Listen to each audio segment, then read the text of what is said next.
নমস্কার, আপনারা দেখছেন ট্রাইব টিভি বাংলা হট সিটে হট টকের আরও একটি পর্ব নিয়ে আপনাদের সঙ্গে আমি শান্তনু। বাংলাদেশের পুনরাবৃত্তি আরও একবার কিন্তু গোটা দেশ দেখল। একটু যদি আপনারা পিছন দিকে যান, একটু যদি মনে করেন, বাংলাদেশেও কিন্তু যে পরিস্থিতি তৈরি হয়েছিল ঠিক একই পরিস্থিতি কিন্তু গণ আন্দোলন বলা যায়, ছাত্র যুবদের আন্দোলন বলা যায়, তাদের বহিঃপ্রকাশ বলা যায়, আবেগের বহিঃপ্রকাশ বলা যায়। একই জিনিস কিন্তু এবার নেপালে হলো। নেপালে কি হয়েছে আপনারা প্রত্যেকে জানেন।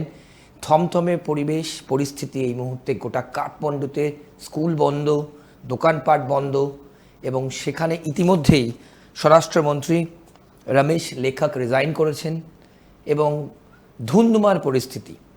তাহলে নেপালে ডামাডোল। আমাদের আজকের পর্ব হট সিটে হট টকে এটাই প্রায়োরিটি এবং আপনাদের জানবার দরকার, এই নিয়ে কিন্তু আমরা আজকের পর্ব রাখছি। অর্কপ্রভ সরকার আমার বাদিকে বসে আছেন হট সিটে হট টকে, যার বিশ্লেষণ আন্তর্জাতিক ক্ষেত্র থেকে রাজ্য রাজনীতি সব ক্ষেত্রে কিন্তু তার বিশ্লেষণ আপনারা শোনেন।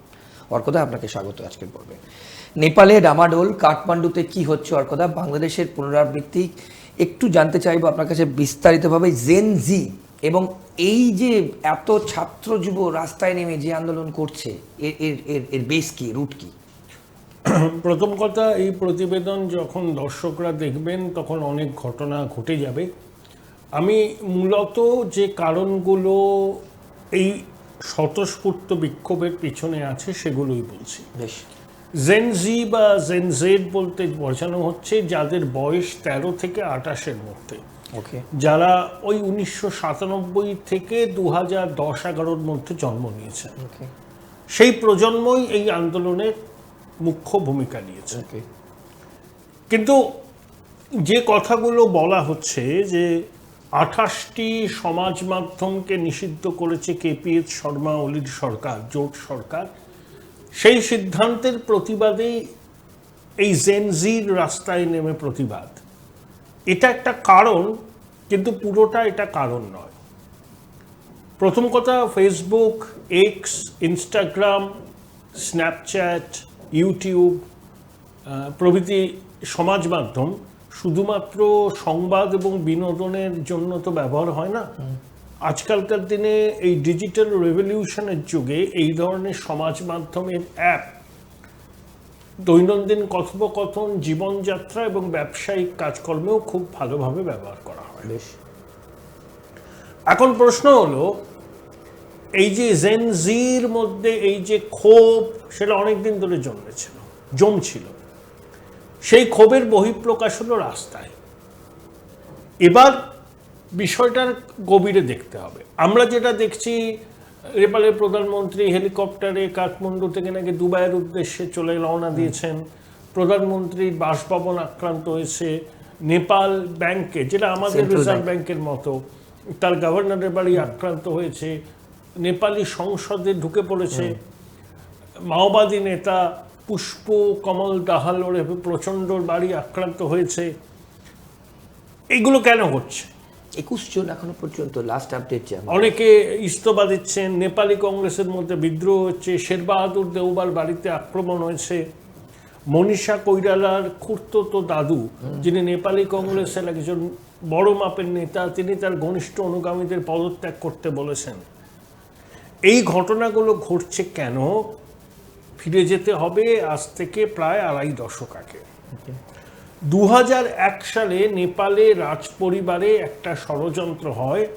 তখন জ্ঞানেন্দ্র নেপালের রাজপরিবারের অন্য সদস্যদের খুন করেন এবং 2001 থেকে 2008 পর্যন্ত ওই জ্ঞানেন্দ্র নেপালের রাজা ছিলেন। তখন নেপালে রাজতন্ত্র ছিল, হিন্দু রাষ্ট্র ছিল নেপাল।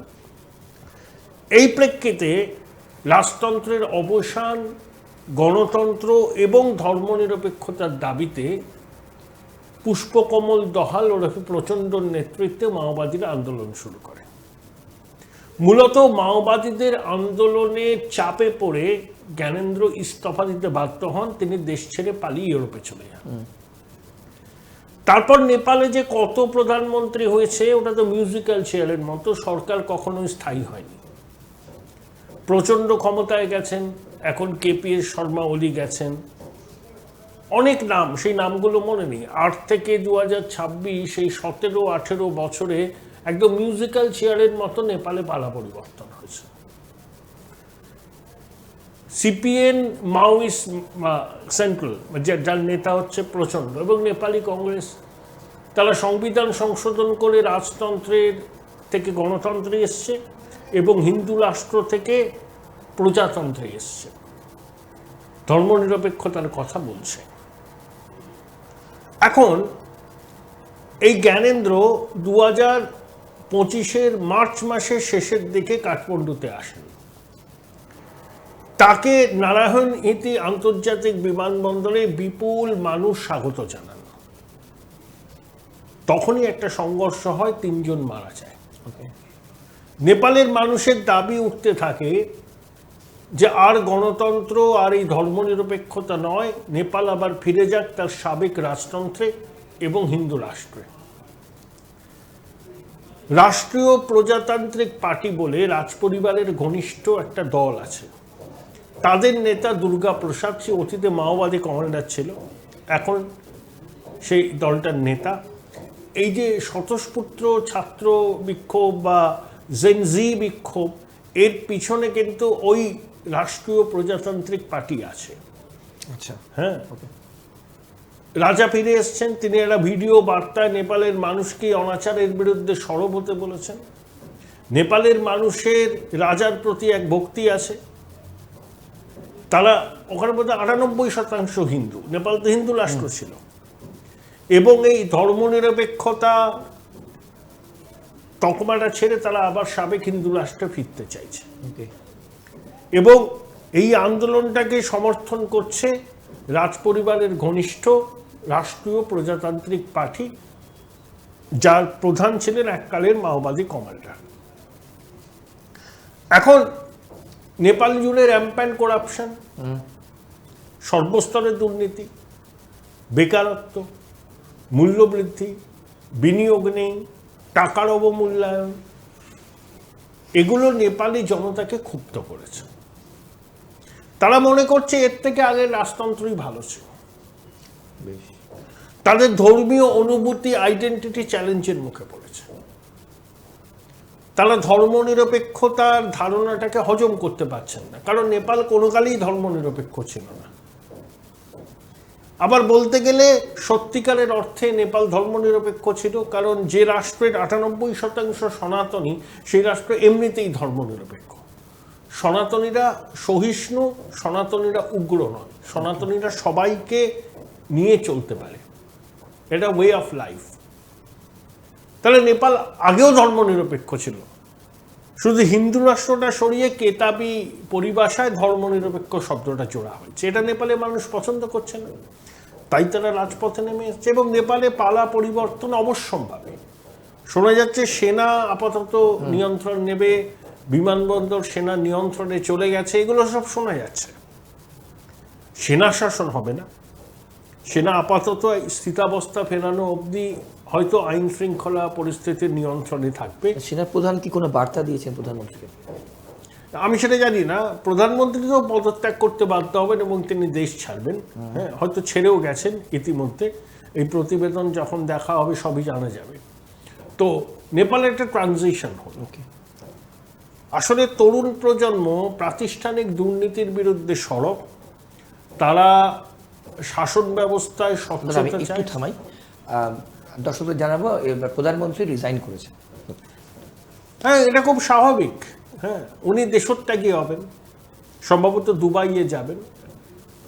কিন্তু বৃহৎ আসপেক্টটা হচ্ছে একটা ট্রানজিশন নেপালে হয়েছিল রাজতন্ত্রের পরে, ধর্মনিরপেক্ষতা এবং গণতন্ত্র, আবার back to square one. Nepal আবার ফিরে যাবে রাজতন্ত্র এবং সাবেক হিন্দু রাষ্ট্রের তকমাও নেপাল ফিরে পাবে।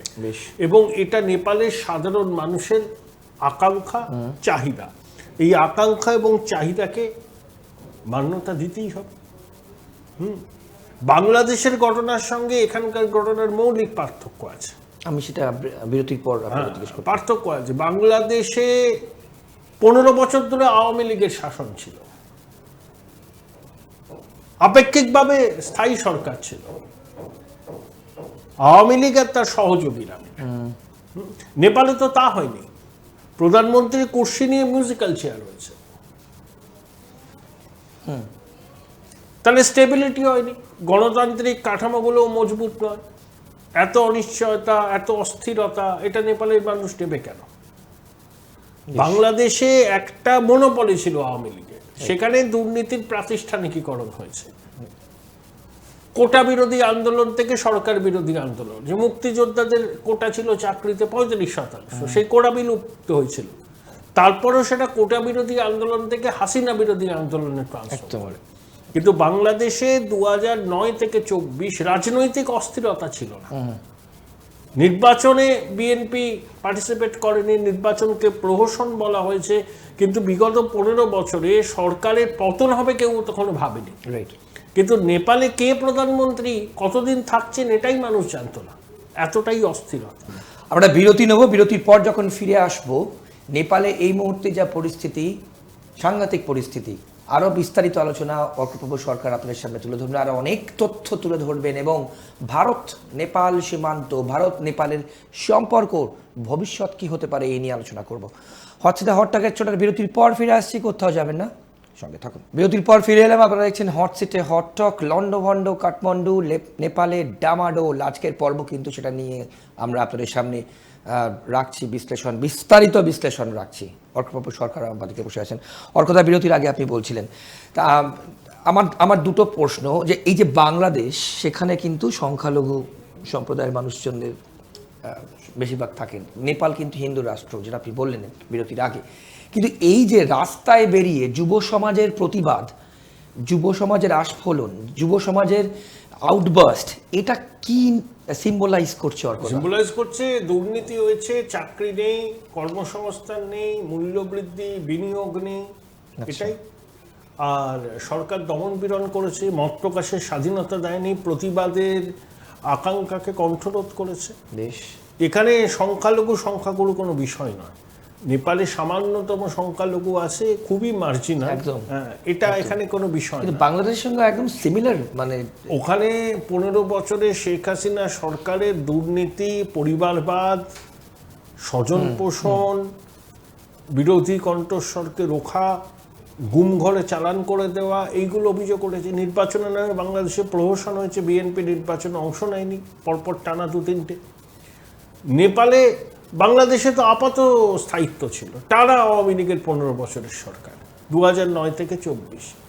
নেপালে 8 সাল থেকে 2026-এর এই সময় পর্যন্ত কতগুলো সরকার এসছে, কতগুলো জোট হয়েছে, কে কতদিন প্রধানমন্ত্রী ছিলেন, এই হিসাব রাখাই মুশকিল।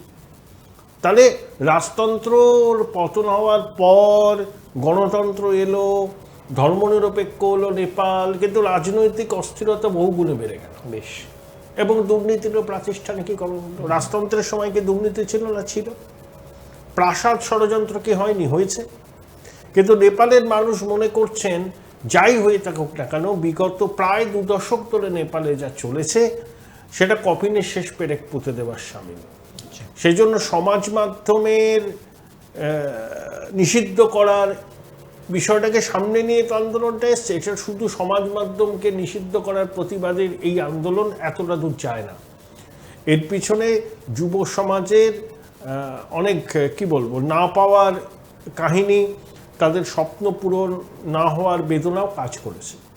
বেশ, অর্কদা, যদি আমরা ভারতের সাথে নেপালের সীমান্ত যেখানে বর্ডার, সেখানে কি কোনো প্রভাব পড়বে?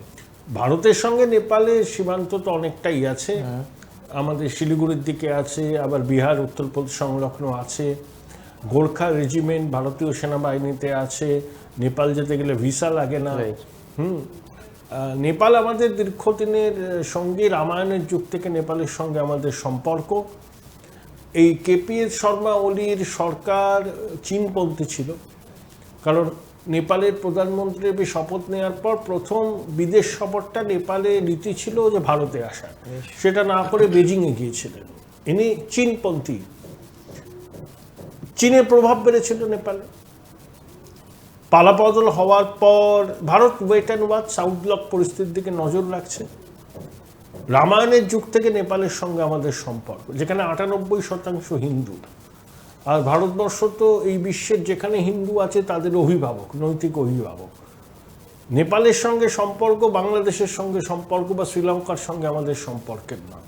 শ্রীলঙ্কাতেও তো এই ঘটনা ঘটলো 2 বছর আগে। ওই দুর্নীতি, ওই বেকারত্ব, ওই মূল্যবৃদ্ধির বিরুদ্ধে জনতা রাস্তায় নেমে রাজাপক্ষ পরিবারকে দেশ ছাড়া করতে বাধ্য করেছে।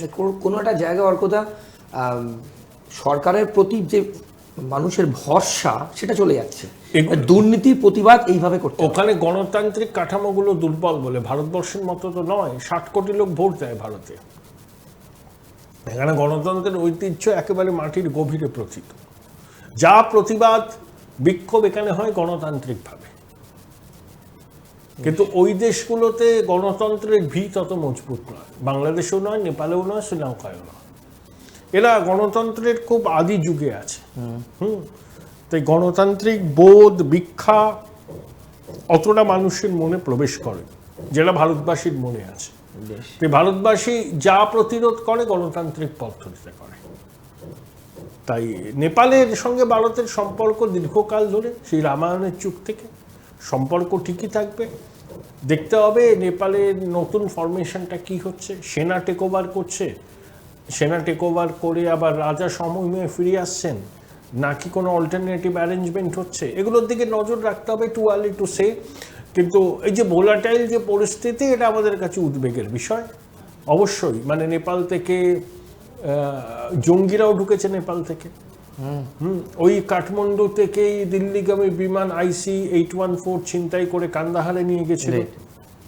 মাসুদ আজহারের মুক্তির বিনিময়ে সেই বিমানকে আমরা ছাড়া পেয়েছিলাম। মাদক পাচার, জাল নোট, এইসব কারবার নেপাল সীমান্ত দিয়ে হয়। একদম। জঙ্গিরাও নেপালকে বেশ করে ঢুকে পড়ে, তারা ওখানে নাম পরিচয় ভাঙিয়ে লুকিয়ে থাকে, তারপরে সুযোগ বুঝে ঢুকে পড়ে। তো এই আবহে আমাদের অবশ্যই পরিস্থিতির দিকে নজর রাখতে হবে। এই আবহাওয়ার কথা শেষ প্রশ্ন, এই আবহাওয়া কতদিন এবং কিভাবে চলতে পারে? কারণ যত দিন যাচ্ছে সেখানকার ছাত্রছাত্রী থেকে শুরু করে দোকানদার, ব্যবসায়ী, নেপাল স্পোর্টসও কিন্তু যথেষ্ট পরিমাণে ইমপ্রুভ করেছে। এই অস্থিরতা রাতারাতি মিটবে না, সময় লাগবে। কি ফরমেশন ওখানে ক্ষমতায় আসে, সেনার কি ভূমিকা হয়, এগুলো দেখতে হবে। জ্ঞানেন্দ্রই কি আবার ক্ষমতা দখল করবেন, আবার কি নেপালে রাজতন্ত্রের প্রতিষ্ঠা হবে? হিন্দু রাষ্ট্র এই তকমা ফেরানোর দাবিতে নেপালে আন্দোলন হচ্ছে। বিশেষ করে রাজ পরিবারের ঘনিষ্ঠরাই এই আন্দোলনটা করছেন। রাষ্ট্রীয় প্রজাতান্ত্রিক পার্টির পক্ষ থেকে ওই দাবিটা করা হচ্ছে। একটা ট্রানজিশনাল ফেজের মধ্যে দিয়ে নেপাল যাচ্ছে। আগামী দিনে নেপালের এগুলো তো হবেই সেটব্যাক। আগামী দিনে নেপালের কি পরিস্থিতি দাঁড়ায় সেটা এই মুহূর্তে বলা সম্ভব নয়। পরিস্থিতির উপর সাউথ ব্লকও নজর রাখছে, সবাই নজর রাখছে। ওকে, আমার সেদিকে নজর থাকবে। আর কথা অনেক ধন্যবাদ আপনার সময়ের জন্য। তাহলে উত্তাল কাঠমান্ডুতে এবং নেপালের ডামাডোল নিয়ে আজকের হটসিটে হটটকের পর্ব আমরা আপনাদের সামনে উপস্থাপনা করলাম। অনেক তথ্য কিন্তু আপনারা জানলেন এবং এই জেন জি যে গ্রুপ, অর্থাৎ অর্কপ্রভ সরকার আপনাদের সামনে তথ্য তুলে ধরলেন, বিস্তারিত আলোচনা করলেন। 13 থেকে 28 বছর বয়সের এই ব্র্যাকেটে যারা, তারাই কিন্তু রাস্তায় নেমে, অর্থাৎ ছাত্র যুব যাদেরকে বলা হচ্ছে, সোশ্যাল মিডিয়া ব্যান করা হয়েছিল, যদিও শেষ আপডেট যা তাতে কিন্তু সেই ব্যান তুলে নেওয়া হয়েছে। কিন্তু এরাই কিন্তু এই দুর্নীতির বিরুদ্ধে রাস্তায় নেমে কাঠমান্ডু এই মুহূর্তে উত্তাল পরিস্থিতি। মন্ত্রীর পর প্রধানমন্ত্রীর পদত্যাগ, কিন্তু শেষ পর্যন্ত নেপালের যে পরিস্থিতি এই মুহূর্তে আছে তাতে সেখানে যারা ছাত্রছাত্রী থেকে শুরু করে, ব্যবসায়ী থেকে শুরু করে, পর্যটন থেকে শুরু করে, যারা বিভিন্ন খেলার সঙ্গে যুক্ত, আমরা জানি Nepal cricket team, Nepal football team, বহু খেলায়, অর্থাৎ বহু কম্পিটিটিভ খেলায় কিন্তু তারা পার্টিসিপেট করেছে, টুর্নামেন্টে পার্টিসিপেট করেছে। একটা বড় সেটব্যাক, কিন্তু ডেফিনেটলি বড় সেটব্যাক। এবং সবথেকে বড় কথা, বাংলাদেশে যা আমরা দেখেছিলাম তার সঙ্গে নেপালের এই যে রাস্তায় বেরিয়ে দুর্নীতির বিরুদ্ধে প্রতিবাদ করা, আমরা কিন্তু রিলেট করানোর চেষ্টা করলাম যে বাংলাদেশের পরিস্থিতি আরও একবার পুনরাবৃত্তি কি নেপালে হলো, কি হচ্ছে, হলে কতদিন হবে এবং সেখানে কি হতে পারে ভবিষ্যৎ, রাজনৈতিক ভবিষ্যৎ কি নেপালে কবে শান্তি ফিরে আসতে পারে। আবার কাঠমান্ডু পর্যটন ক্ষেত্র, কিন্তু প্রত্যেকেই কাঠমান্ডুতে, যে আপনারা অনেক দর্শকও হয়তো কাঠমান্ডু গেছেন কিংবা যাওয়ার প্ল্যান করেন। কাঠমান্ডু খুব ভালো জায়গা, ভালো শহর নেপালের, তাহলে সেদিকে আমাদের নজর থাকবে। আজকের পর্ব আমরা নেপাল নিয়ে রাখলাম, উত্তাল পরিস্থিতি নেপালের, লণ্ডভণ্ড কাঠমান্ডু, নেপালের ডামাডোল, এইভাবে কিন্তু আমরা এই পর্ব আজকে রাখলাম। হটসিটা হটটক আজকের পর্ব এ পর্যন্তই। অন্যান্য সব খবরের জন্য আপনারা চোখ থাকুন ট্রাইব টিভি বাংলার পর্দায়। নমস্কার, ভালো থাকবেন।